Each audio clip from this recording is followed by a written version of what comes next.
안녕하세요. 2년 전에 있었던 사연을 들고 찾아온 건 어제 우연히 전 남편을 길에서 마주쳤기 때문이에요. 얼굴이 참 딱하게 되었더라고요. 남편과는 지인을 통해 만났습니다. 남편은 자영업자였고 저는 평범한 직장인이었지요.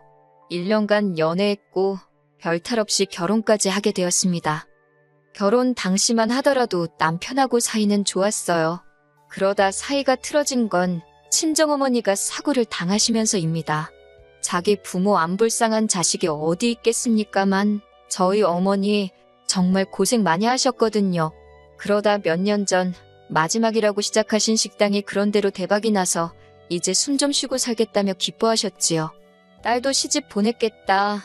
노후 준비도 다 되어 있겠다. 이제 아무 걱정이 없으시다면서요. 그런 어머니께 여행이라도 다니시는 건 어떻겠냐고 권한 건 바로 저였습니다. 어머니의 연세가 70이 넘은 상황이었기에 직접 운전을 하시는 것보다는 관광버스로 여행을 다니시는 게 좋겠다고 한 것도 저였어요.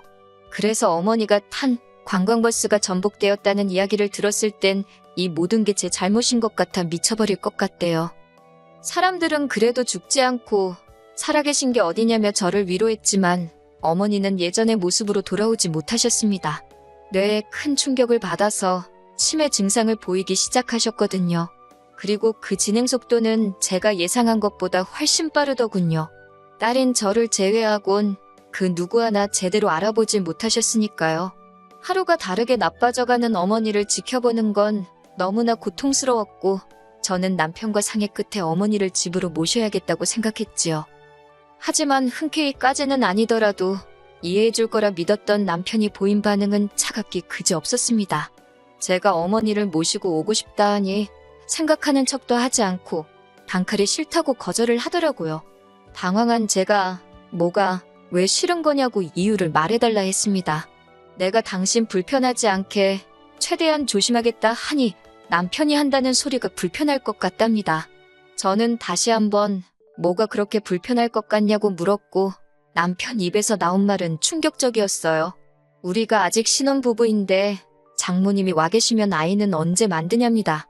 황당해서 제가 지금 어머니가 저 상황인데 애를 만들자는 게 무슨 소리냐고 나더러 지금 임신이라도 하라는 거냐니까 꼭 애는 안 갖더라도 부부 생활은 해야 하는 거 아니냐입니다. 결혼 전부터 그런 쪽으로 왕성한 사람인 건 알았지만 그래도 할 때 말 때를 분간 못하는 천치인 줄은 전혀 몰랐기에 깜짝 놀랐어요. 저는 남편에게 그런 건 나중에 해도 되지 않냐. 지금 나는 어머니가 제일 중요하다 하니까 그러면 아예 부부관계를 안 하겠다는 거냐며 저더러 아내로서 직무유기랍니다. 제가 어이가 없어서 남편을 가만히 쳐다보니 자기가 뭐 틀린 말이라도 했냐며 오히려 어깃장을 놓는데 솔직히 순간 저게 짐승인가 싶더라니까요. 이튿날 제가 남편에게 생각해봤냐고 물었습니다. 이때만 하더라도 약간의 희망을 가지고 있었어요. 남편도 나름대로 반성하고 생각을 해보지 않았을까 하는. 하지만 남편은 어제 자기가 한 말은 어디로 들었냐며 싫답니다. 절대로 안 된대요. 장모님 때문에 제가 벌써부터 자기한테 소홀해진 것 같다나요? 너무 화가 나서 남편한테 당신이 걔냐, 발정이라도 난 거냐, 그게 그렇게 하고 싶냐고 쏘아붙였습니다. 그러자 원래 남자는 다 그렇다나요? 그리고 이 일은 금세 어머님 귀에도 들어간 모양이더라고요.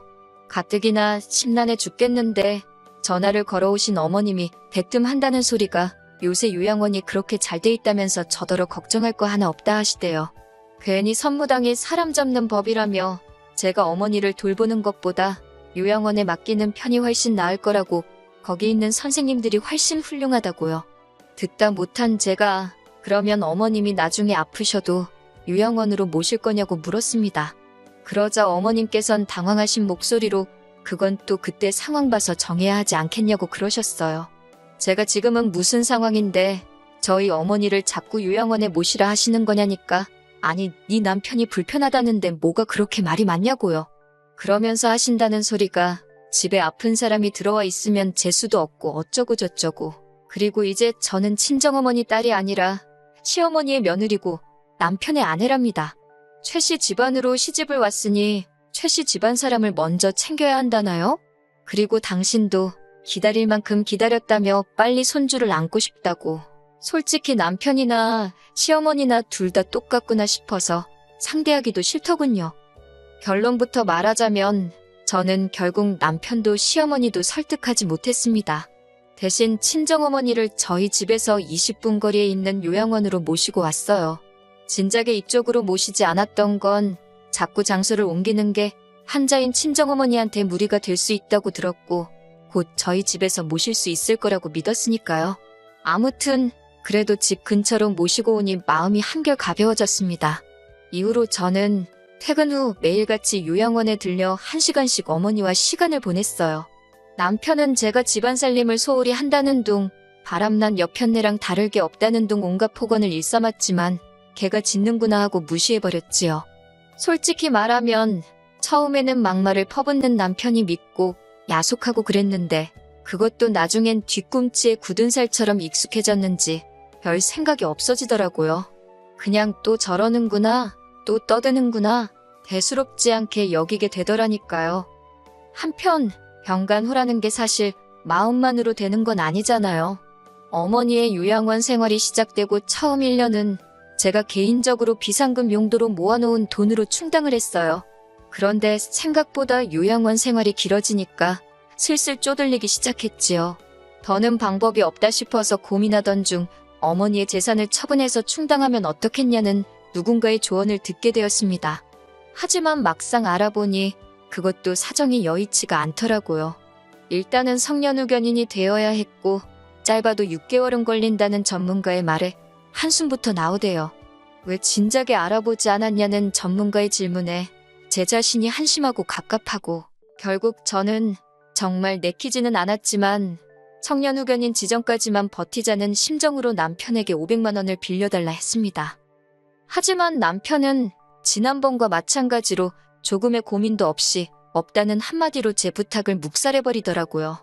제가 그러지 말고 빌려달라고 후견인 지정만 되면 바로 돌려주겠다 하니 그러다 지정이 안 되면 어쩌냐며 그리고는 한다는 소리가 부부관계도 안 하는데 우리가 부부가 맞냐입니다.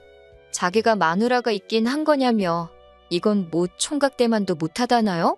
저더러 뻔뻔하다며 자기한테 돈 맡겨놨냐고 빈정거리대요. 이런 말까지 들으니 저도 이러면서까지 결혼 생활을 유지하는 게 맞나 싶더라고요. 치사하고 더럽고 수치스럽고 결국 그날 밤 남편에게 이혼하자 했습니다. 그러자 남편이 저를 바라보더니 이것 보라고 돈이 급한 게 아닌가 보다며 저더러 서류를 준비해 오래요. 이혼해주겠다고요. 하지만 바로 남편에게 이혼 서류를 들이밀지는 못했어요. 물론 마음 같아선 당장이라도 이혼을 진행하고 싶었지만 청년후견인인지 뭔지 그것도 진행을 시작한 상황이었고 그 와중에 어머니의 건강은 급격히 나빠지고 있었으니 정신이 정말 하나도 없었거든요. 그래서 일단은 중요한 것부터 하나씩 해결하자는 마음으로 이혼을 잠시 미루게 되었지요. 그렇게 한 두어 달쯤 지났을까요? 어머니께서 폐렴 증세를 보이시더니 그대로 기력을 회복하지 못하시고 돌아가셨습니다. 다른 사람들은 치매에 걸려도 10년이고 20년이고 산다던데 왜 친정어머니는 그 몇 년도 버티지 못하시고 서둘러 떠나신 건지 하염없이 며칠을 눈물로 보냈습니다. 이럴 줄 알았으면 회사고 뭐고 관두고 하루라도 더 어머니랑 시간을 보낼 걸. 이럴 줄 알았으면 남편이 뭐라고 난리를 치건 어쩌건 무조건 집으로 모시고 올 걸. 죄책감에 밥 한술 넘기기가 어려웠어요. 어머니의 장례를 치르는데 남편이 상주 노릇을 하겠다길래 됐다 했습니다. 어차피 이혼 이야기까지 오가는 마당의 상주는 무슨 장례에도 오지 말라고 했어요. 그래도 어쩐 일로 장례식에 와서 꾸역꾸역 자리는 지키고 있더라고요. 하지만 그 검은 속내를 알아채는 데는 오래 걸리지 않았습니다. 어머니를 그렇게 보내드리고 집으로 돌아온 지 이틀째 되던 날이었어요. 남편이 뜬금없이 상냥한 목소리로 많이 힘드냐고 묻더라고요. 상대도 해주기 싫어서 한번 쳐다보고 말았습니다. 그러자 제 눈치만 살금살금 살피던 남편이 이제 슬슬 이것저것 정리해야 하는 거 아니냐고 그래요. 저는 이혼 이야기인 줄 알고 걱정 말라고 곧 서류 가지고 올 거라고 했습니다. 그러자 남편이 그게 무슨 소리냐며 일단은 장모님이 남기신 재산 같은 것부터 알아보랍니다. 자기가 같이 알아봐 주겠다면서 그런 건 여자 혼자 하는 게 아니라나요? 순간 등골에 소름이 쫙 끼치는 게 제가 개수작 부리지 말고 이혼할 준비나 하라 했습니다. 그러자 남편이 우리 다툼의 원인이 장모님이지 않았냐. 그런데 이제 장모님이 떠나셨으니 우리가 다툴 일도 없을 거라며 이혼은 하지 말자더군요. 미친 쌍욕이 절로 나왔습니다. 저는 남편에게 친정어머니랑 관계없이 너 같은 인간이랑 살맛대고 못 산다고 했어요. 보기만 해도 소름이 끼친다고요. 그러자 자기가 순순히 이혼을 안 해주면 어쩔 거냐입니다. 그래서 저도 무서울 거 없다고 소송하자고 맞불을 놨지요. 또다시 남편이란 자식이 실실 웃으면서 한다는 소리가 소송하면 장모님 재산 자기랑 나눠야 되는데 저더러 괜찮겠냐입니다. 어이가 없어서 알아보려면 똑바로 알아보라고 했어요. 상속재산은 너랑 안 나눠도 된다고 멍청한 건 답도 없다고 사부치면서요. 하지만 남편은 자기가 조금만 노력하면 제 마음을 돌릴 수 있을 거라고 믿었는지 되도 않는 아침상을 차리질 않나? 청소를 해놓지 않나? 하나같이 멍청한 짓거리만 골라서 하고 있더라고요. 그리고 그렇게 한 2주 정도 지났나 저도 더는 남편이랑 눈치 싸움 하기도 싫었고 슬슬 변호사 알아보고 소송으로 가야겠다 생각하는 와중에 남편에게 사고가 났네요. 가게 주방에서 가스가 터져서 얼굴에 불이 붙었다나요. 병원에서 이야기하기를 얼굴 전면부 화상이 너무 심해서 허벅지에서 살을 갖다 이식을 해야 된다더군요. 그런데 이식만 해서는 보기가 흉할 거라 이후로 성형을 여러 번 해야 한답니다. 문제는 돈이더라고요. 이게 미용 목적으로 분류가 돼서 보험에서 보상을 안 해준다고요. 의식을 찾은 남편에게 저는 덤덤하게 병원에서 해준 이야기를 전했습니다. 그러자 남편이 다행이랍니다. 뭔 소린가 하니 제가 재산을 상속받아서 자기 수술비를 내줄 거 아니냐고요. 어이가 없어서 남편이 저한테 했던 말 그대로 돌려줬습니다. 나한테 돈 맡겨놨냐고요. 사위로서 할 도리도 똑바로 안 한 주제에 어디 죽은 장모 돈을 탐내냐고 미친 X라고 퍼부어줬네요. 저는 이후로 변호사를 고용했고 이혼 소송을 시작했습니다. 어머님을 비롯한 시댁 쪽 사람들이 저더러 아픈 사람을 상대로 너무 한다고 했지만 제가 못하러 그런 걸 신경 쓰나요? 그리고 소송 끝에 제가 이겨서 이혼할 수 있었습니다.